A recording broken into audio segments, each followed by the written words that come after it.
Thorgård Rasmussen. Jeg driver et landbrug her i Balling sammen med min far, og det har jeg gjort siden 2018, hvor vi lavede et IS-selskab, hvor jeg har den ene halvdel, og min far har den anden halvdel. Mine forældre bor stadigvæk her på mit fødehjem, og jeg bor selv 1,5 kilometer herfra sammen med min familie, min kone og 3 børn. En pige på 4 og et hold tvillinger på 1,5. Så der er godt gang i den.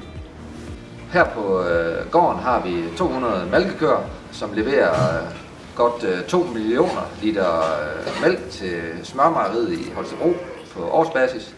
Og ved siden af det driver vi 300 hektar jord med grovfoder til køerne og med planteavl sideløbende på det overskydende areal.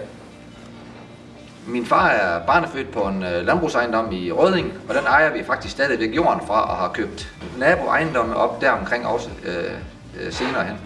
Så Rødding har stadigvæk en stor betydning for min far og for familien.